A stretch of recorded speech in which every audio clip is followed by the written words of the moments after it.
Magandang araw mga kabarya. Welcome back dito sa UMG TV channel. Ang pag-uusapan natin ngayon, itong mga 1 piso na nandyan sa video. So, meron 25 centavos at saka isang 10 centimo. So, yan ay ating pag-usapan ngayon. At kung makikita nyo mga kabarya ay lahat sila mga error. So ating alamin kung anong klaseng mga error ang mga ito.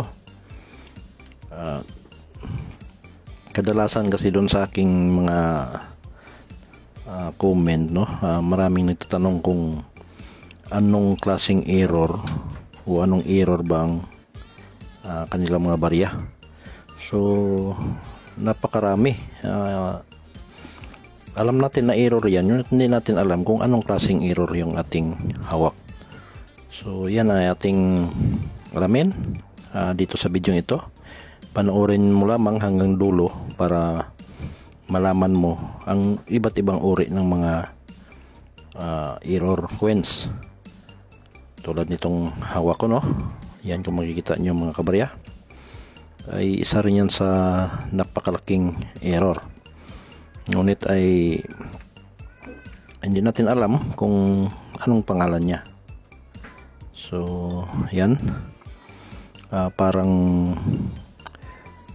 naputol yung sa gilid. So isa yan sa importanteng malaman natin mga kabarya kung anong klaseng error ang hawak ko. So yan ay ating alamin. At bago natin simulan, kung bago ka pa sa aking channel, huwag kalimutan mag-like, share, comment, subscribe, and hit the notification bell para ikaw ay laging ma-update sa susunod pa nating mga video. Okay? Ngayon mga kabarya, yun ay 25 centimo error. Meron din akong isang 10 centimo dito na error din. Kung mapapansin nyo yung kanyang parang bukol-bukol yung kanyang pagka-error. So ano kayang klaseng error yan at ano ang kanyang pangalan?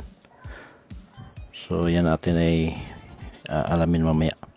Ito naman yung isa ay parang natanggal yata yung kanyang silver, naging parang kalawang yung kanyang porma. So lahat yan ay error sa paggawa. Tinatawag yan na mint error. So ito, ganun rin, parang tinutulak ng kalawang yung sa ilalim at bukol-bukol ang naging itsura. So ito rin yung may mga kunting bukol-bukol. Yan ay error din mga kabarya. So dito sa ating mga Philippine money, Philippine coins, napakarami talagang mga error na dapat nating malaman kung anong mga pangalan. So itong mga hawak ko kasi mga kabarya ay isa lang ito sa mga error na dito sa ating Philippine coin na dinatawag natin na common error lamang. Kasi kadalasan sa mga barya ng Pilipinas ay ganito talaga yung kanyang mga error. So ang kung may bibili man sa mga ganitong klaseng mga error mga kabarya, yung kanyang price ay hindi naman masyado mataas kasi sabi ko nga ay common error lamang.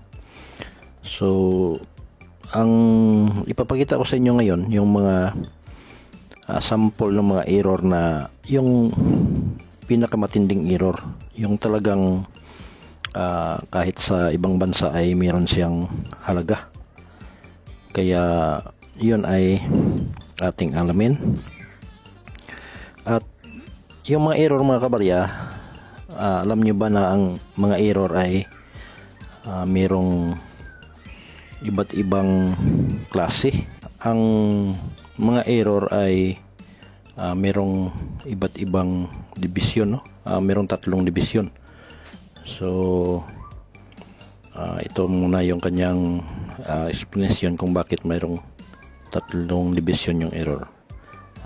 Yan, errors and varieties are classified by 3 division. To help define when and how they occur, listed below, there are 3 division. So yun, no?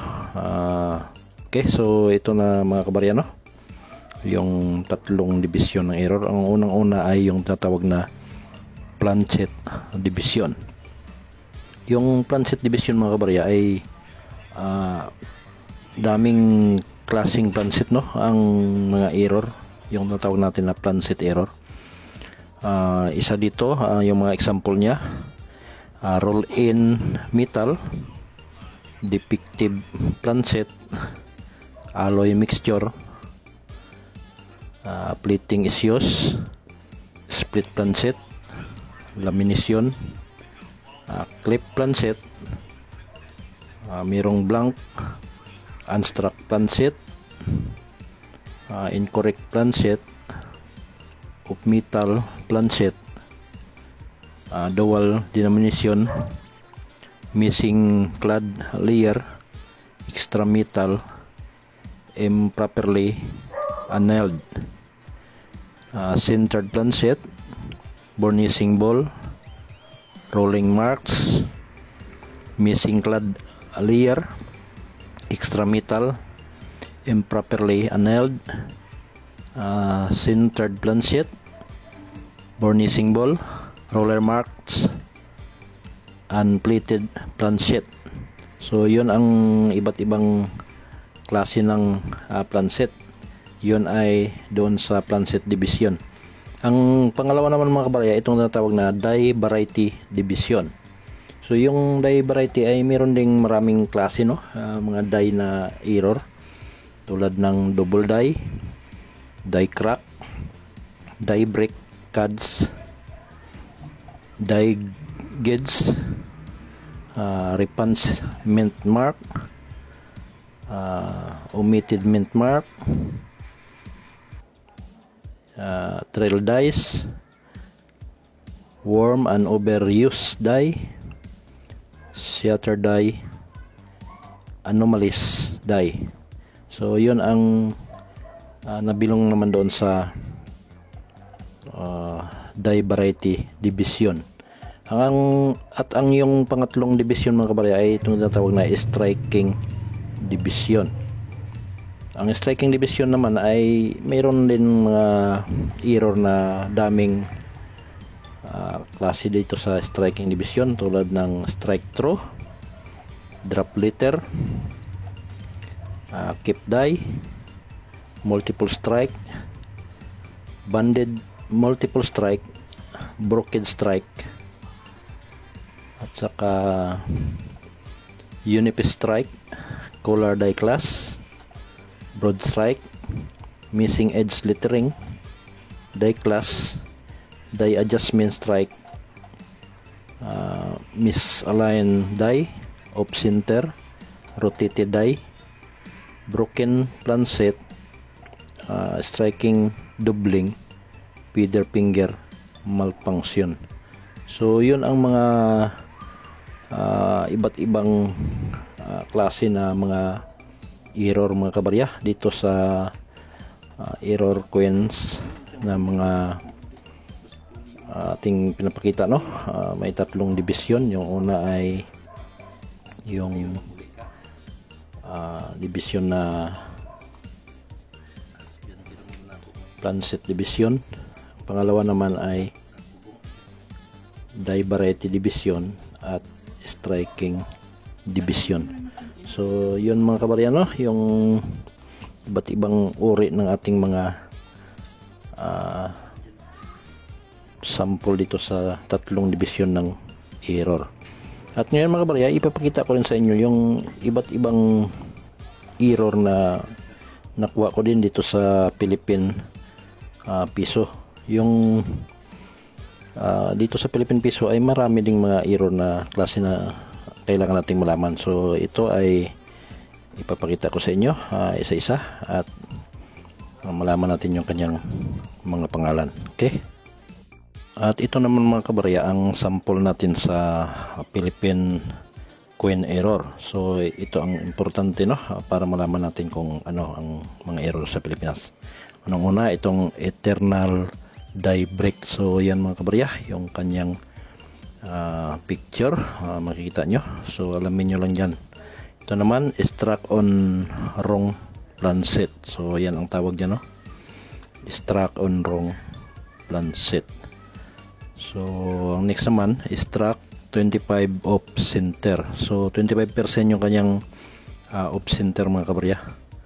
So yan ang tawag dyan sa ganyang klaseng error. Ito naman, struck on 50% off center. So off center pa rin, ngunit 50% naman yung kanyang struck.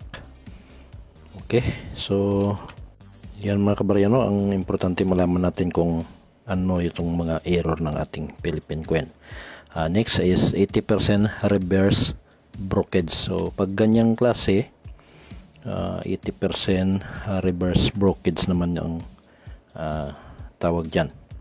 So ito naman, mint error, struck fragment. So yan, no, ang tawag dito ay struck fragment. So lahat yun sila mga kabarya ay mga mint error. Error sa paggawa. So yan sa ang ibig sabihin. So ang next naman, mint error, double mint error. So partial collar and rigid clip ang kanyang error. So yan, no, napakarami talaga. Struck 70% off center. So off center pa rin, ngunit 70% yung kanyang struck. Ito ay mint error din mga kabarya. So napakaraming error talaga mga kabarya na ngayon lang natin makikita. So yan ay ating tandaan. Ito, mint error, straight edge clip. So yun na, tulad nung sample ko kanina sa aking 25 centimo. So parang ganyan yung nangyayari, no? Straight edge clip, ito ang kanyang tawag naman dyan. Ang sunod, mint error, reverse track through. So yun, yung sa gilid, parang may kulang-kulang yung kanyang edge. At ito naman, struck through cap die. So yun, cap die, capid die. So cap die, yan yung kanyang mint error, struck through cap die. So yan mga kabarya, no, isa rin yan sana magandang error.